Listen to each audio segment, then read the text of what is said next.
They call it the land of the free. But beneath its soil lies a history written in blood.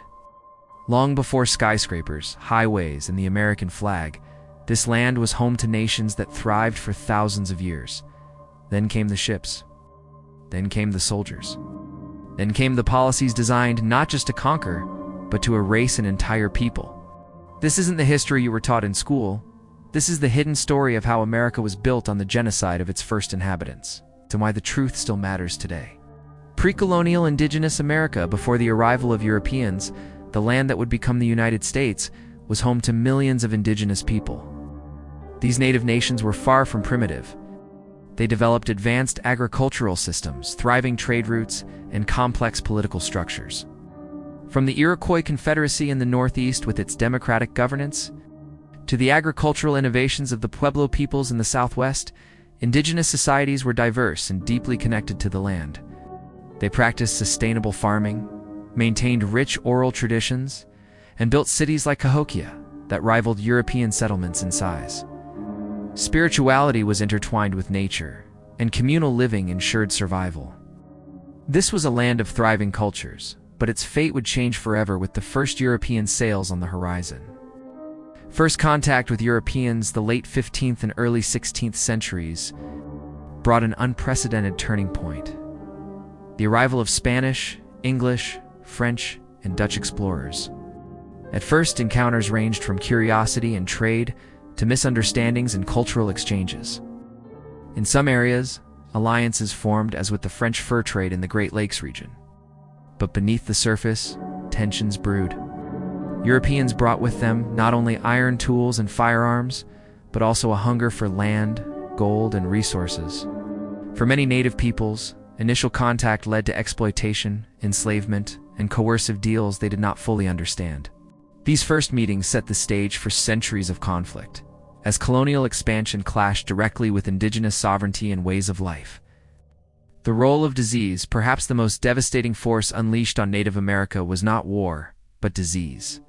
Smallpox, measles, influenza, and other illnesses swept through communities with terrifying speed, lacking immunity. Native populations were decimated.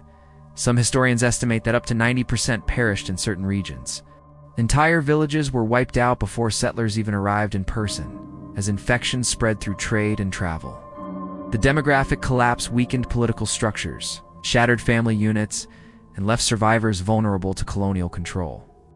This biological catastrophe, often accidental but sometimes used deliberately through tactics like infected blankets, destroyed centuries of cultural continuity. The epidemics that followed first contact were a silent genocide, clearing the way for European dominance long before armies arrived. Early colonial violence. While disease weakened native nations, colonial violence ensured their dispossession. In the 1600s, events like the Pequot War 1636-1638 revealed the ruthless nature of European expansion. Entire native villages were burned, survivors executed or sold into slavery. Colonists viewed native land as theirs for the taking, often citing religious justification for killing those who resisted. The destruction was not random, it was systematic, targeting food supplies, homes, and leadership. From Virginia's Anglo-Powhatan Wars to King Philip's War in New England, settlers launched campaigns intended to break native resistance entirely. These wars marked the beginning of a pattern. Treaties made under duress, promises broken, and violence used as the ultimate tool of colonization. The doctrine of discovery and manifest destiny. Colonization was not merely a series of random land grabs, it was backed by ideology. The doctrine of discovery, a 15th century European legal principle, declared that Christian nations had the right to claim any non-Christian lands. Later, the U.S. embraced manifest destiny, the belief that westward expansion was a divine and inevitable mission. Together, these ideas framed native peoples as obstacles to progress rather than sovereign nations. Such beliefs allowed settlers and government leaders to rationalize wars, forced removals, and cultural erasure as part of a greater good. The language of destiny masked the reality. Systematic displacement and extermination of indigenous peoples in service of land acquisition and economic gain. Forced removals and the Trail of Tears, one of the most infamous acts of state-sanctioned displacement, was the Indian Removal Act of 1830, signed by President Andrew Jackson. Under this policy, entire nations, the Cherokee, Creek, Seminole, Chickasaw, Choctaw, forced to abandon their ancestral lands and move west of the Mississippi River. These were not voluntary relocations. They were enforced through military power. The resulting journeys, especially the Cherokees' Trail of Tears, were marked by hunger, exposure, and disease. Thousands died along the way. This was more than a land grab, it was the deliberate uprooting of entire cultures, tearing people from sacred sites and centuries-old homelands. The trauma of these removals still echoes through Native communities today. Broken treaties and land seizures. Throughout the 18th and 19th centuries, the U.S. government signed hundreds of treaties with Native nations, often recognizing their sovereignty and territorial rights. But these agreements were rarely honored for long. As settlers pushed westward, gold was discovered, or railroads needed land. Treaties were rewritten, ignored, or outright broken. Native leaders were pressured into signing under threat of violence, while others were deceived through mistranslation or false promises. Each broken treaty meant more land lost, more communities uprooted, and more cultural heritage erased. The pattern was clear. Treaties were tools of temporary convenience, abandoned whenever they stood in the way of American expansion. Wars of extermination in the mid to late 19th century. Many U.S. military campaigns took the form of wars of extermination. The Sand Creek Massacre of 1864 saw Colorado militia slaughter over 150 Cheyenne and Arapaho, most of them women and children. At Wounded Knee in 1890, U.S. troops gunned down hundreds of Lakota, marking the symbolic end of Native armed resistance. These were not isolated incidents, but part of a strategy to crush Indigenous autonomy through overwhelming violence. Villages were destroyed, leaders targeted, and survivors confined to reservations. Such massacres were often celebrated at the time as victories, despite their clear nature as atrocities against civilians. Destruction of the buffalo and starvation policies for many Plains tribes. The buffalo was the cornerstone of life, providing food, clothing, tools, and spiritual connection. In the late 1800s, the U.S. government and settlers intentionally slaughtered millions of buffalo, often leaving the carcasses to rot. This was not simply overhunting. It was a deliberate tactic to starve Native nations into submission. With the herds gone, communities faced famine and had little choice but to accept reservation life and government rations. Starvation became a weapon of policy, stripping tribes of their independence and forcing assimilation on the government's terms. The destruction of the buffalo remains one of the most calculated acts of ecological and cultural genocide in U.S. history. Cultural genocide through boarding schools. By the late 19th century, the U.S. shifted from physical extermination to cultural erasure. Boarding schools, such as the Carlisle Indian Industrial School, sought to kill the Indian, save the man. Native children were taken from their families, often by force, placed in institutions where they were forbidden to speak their language, or traditional clothing, or practice their culture. They endured harsh discipline, abuse, and neglect.